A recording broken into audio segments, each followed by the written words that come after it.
Hello and welcome to part 2 of my Nålebinding tutorial.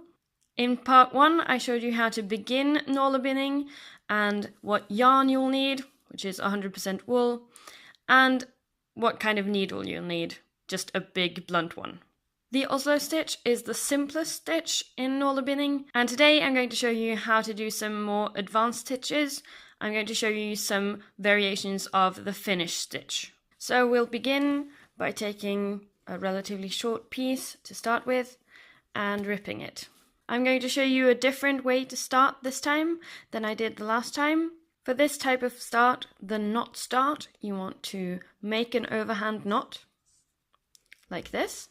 Then you should place the knot on your thumb, like this, and tighten. The short end should be on this side behind the thumb, and the long end should be lying over the thumb like this. The knot should be on the left edge of your thumb. Now we put the needle on the long end of the thread because we want to be working with this thread. Now keep control of the short end and the knot, and you want to put the needle through behind the knot and under both the threads, this and this, on your thumb. And then let the loop fasten below the other loop. So now you have 2 threads on your thumb. We want to do this again.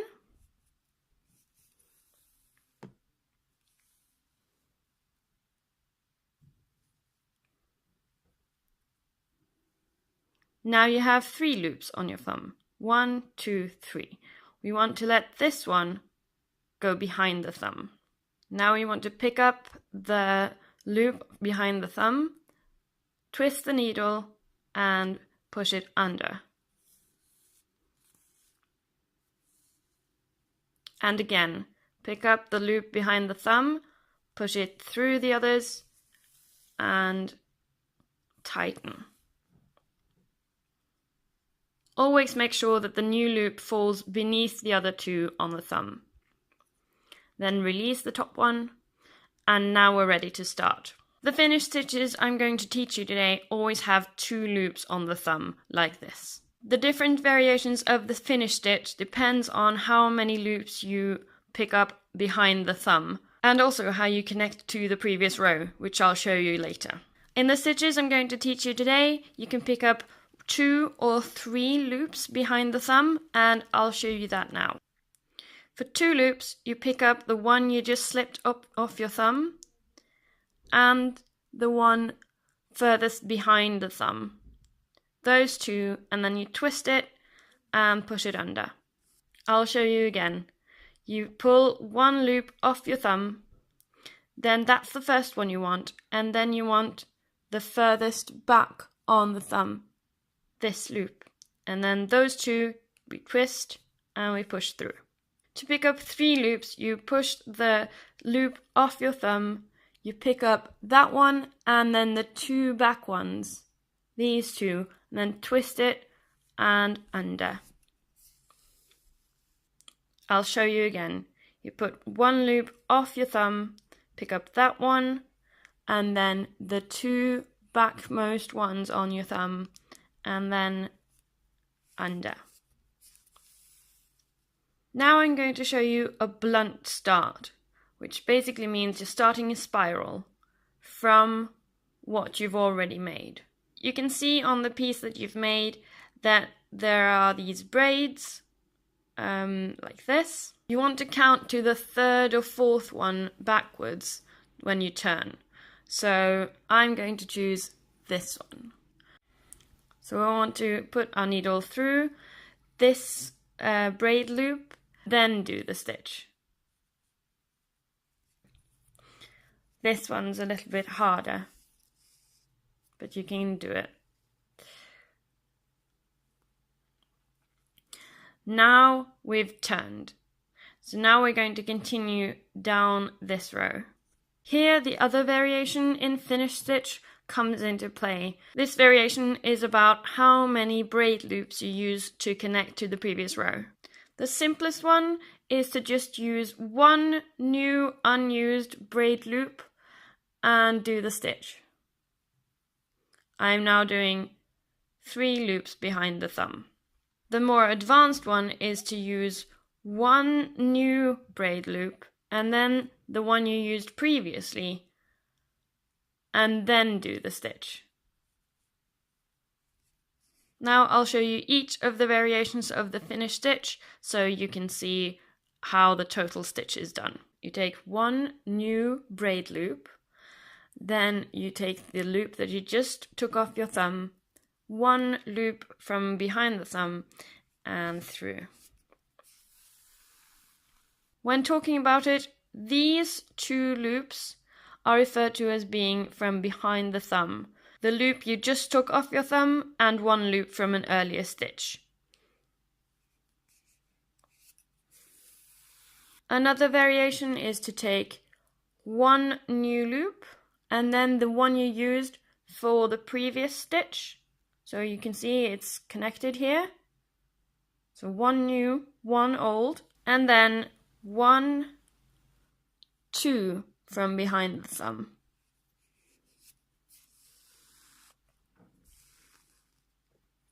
And again, one new loop, one old loop used in the previous stitch, and then 1, 2 loops from behind the thumb. Remember, you always want the loop that's furthest back behind your thumb, the loop that's most recently been used. The last variation I'm going to show you is one where you use 2 loops from this part, so one old and one new, and then 3 loops from behind your thumb. 1, 2, 3. This means you have 5 loops on your needle before it goes through. I'll show you again. You take one new loop, one old, and then 3 from behind the thumb. So that's 1, 2, 3, 4, 5. Your piece is now oval, and if you want to make a hat or a mitten, you might want to start adding stitches at this point. To add stitches with these kind of stitches, you use the previous loops you used, and then do the stitch with the normal number of loops from behind the thumb. If you want to make the work smaller, you want to have fewer stitches, so then you use 2 new loops instead of 1, and then do the stitch as normal with one old one and the loops from behind the thumb. So the big question is, how do you choose which stitch to use?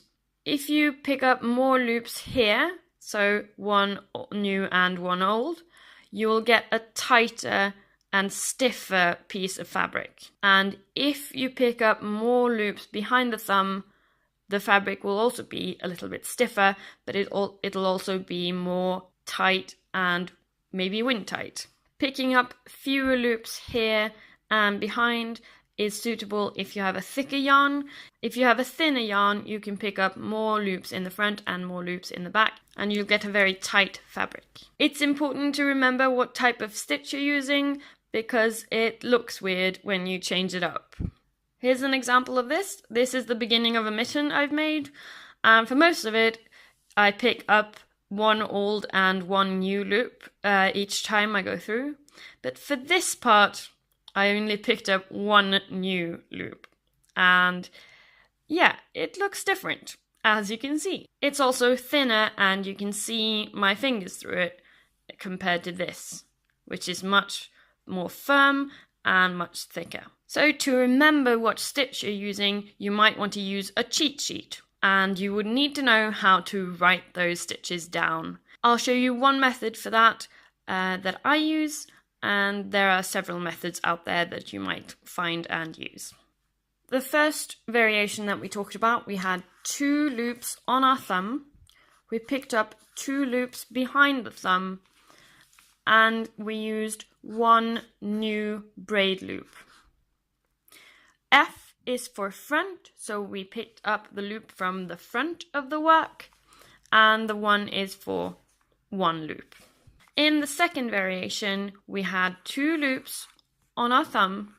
We picked up 2 loops behind the thumb, but we used 1 new and 1 old loop when we connected to the previous row.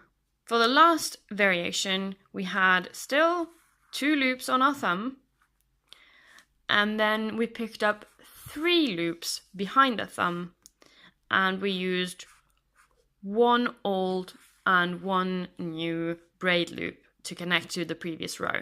In this way of writing it, an Oslo stitch would be 1 loop on the thumb, 1 loop from behind the thumb, and connecting with 1 braid loop. So if you add these numbers together, you get how many threads should be on your needle before you push it through. And this is always how many loops are on your thumb. Now I'm going to show you some examples of things made with some of these stitches. For this top of a mitten, I've used the 2+3 F2. It comes out like this. I've also used quite a thin yarn for this, so that it's still flexible.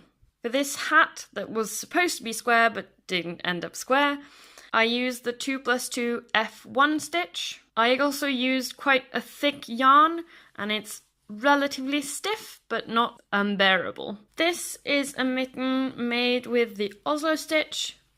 It turned out pretty open because I used quite a thin yarn compared to what you can use with Oslo stitch, but it looks like this.